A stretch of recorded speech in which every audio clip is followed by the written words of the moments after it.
The Denver Nuggets are in trouble. I made a video a couple months ago saying if Denver wants to win a championship again, they may need to trade Michael Porter Jr. Denver is starting the season 0-2, which is the first time since 2021. Should we be concerned about the Denver Nuggets and their chances this season? Personally, I think the answer is yes, but I thought the answer was yes before the season even started. I am someone who has been saying on this channel, when they lost Bruce Brown and Jeff Green, to me, it completely eliminated their chances of winning a title because they didn't bring in anybody to replace those two. I understand they were banking on the young guys to develop and be part of that championship core, and Christian Braun has done some good things, but I said it at the time, Bruce Brown and Jeff Green, they needed to still be on that roster. So they lost those two, they don't win a championship.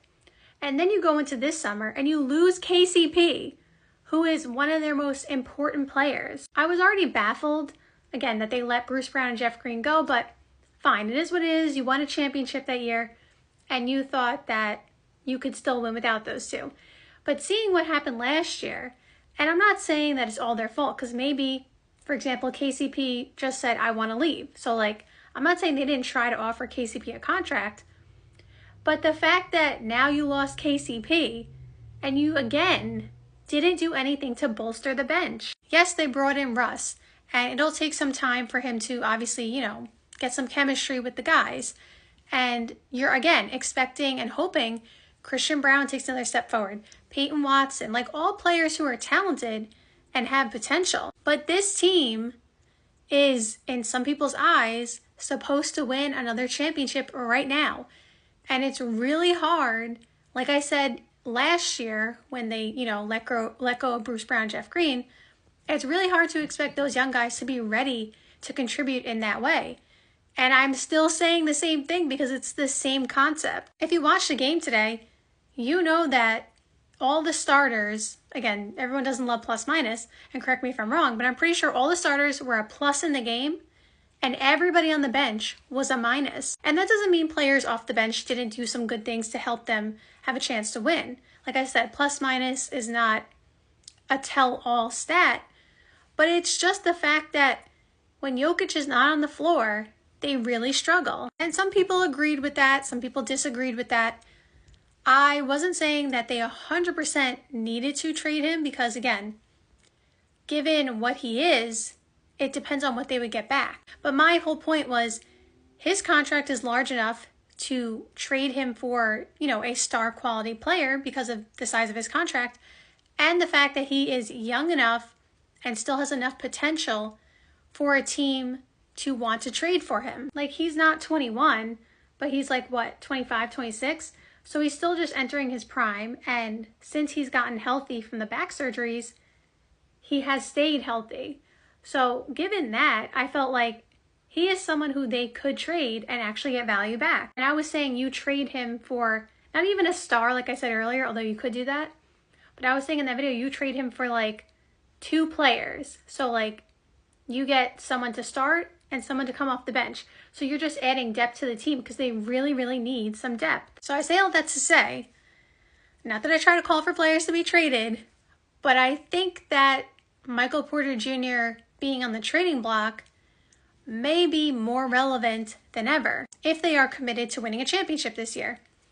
Again, I don't know why 100% KCP left, Bruce Brown, Jeff Green. Obviously, Bruce Brown, for example, got a very, very nice contract from the Indiana Pacers. And I don't know if Denver offered him that or if they could offer him that. I'm not sure if they could have, because I don't know if they had his bird rights. But let's just say they didn't offer him the money that Indiana gave him despite being able to. That's what I'm not understanding. So again, if they couldn't do it, then it is what it is. Or if they didn't try to. But if they literally didn't offer him that money, did they just not value him? Because it's clear what his value is now. And it's the same thing for KCP. Again, if they couldn't give him more money, and I actually do think that there was a limit on what they could give KCP, but I don't know if they offered him the max on what they could offer. And I don't know if KCP wanted to leave, but it's just the point that if you were going to lose 3 super important players on your championship roster and you do not replace them, How do you expect to win another championship? You don't win a championship by just having Jokic, who a lot of people think is the best player in the world right now. And that's debatable. You know, some people don't think he is, some people think he is. But regardless, someone who is clearly a top 3 player, top 5 player, right? You can't just let him go by himself. And obviously, like I always talk about, he has teammates, Jamal Murray, Aaron Gordon, he has good players around him. But at the same time, if you don't build a bench, there's only so much someone can do. And I don't want this to turn into a video of like, he needs more help, because I know how that all went with LeBron. When LeBron and the people are debating he needs more help, like, I know that turned into a whole thing. So I'm not saying like he needs to have a super stacked roster. Like, we understand you work with what you have. But at the same time, you lost, again, Bruce Brown, Jeff Green, and KCP. You have to bring in someone of that caliber to replace them. Like, it only makes logical sense. And so, yes, I think they're in trouble. I thought they were in trouble last year. And again, they didn't win a championship. And that is the ultimate goal. It's not to just, you know, be the number 4 seed and go out in the first, second round.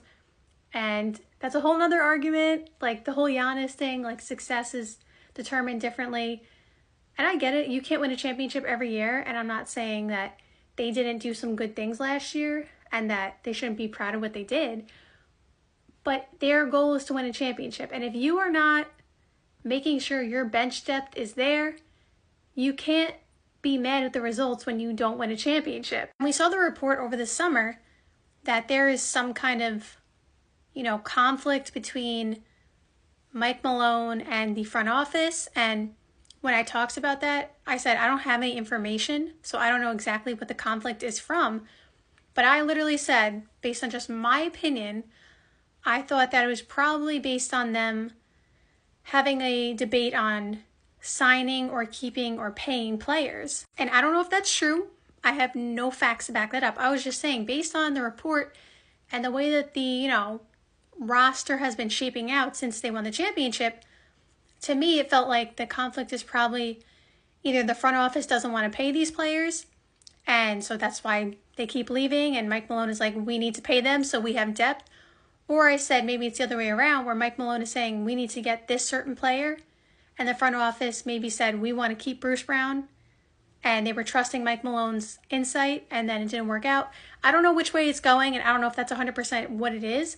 To me, that's what I feel like the conflict is about. So yes, I think they're in trouble. Now, it's 2 games in, so does that mean they're just going to be the last in the conference? No, that's not what I'm saying.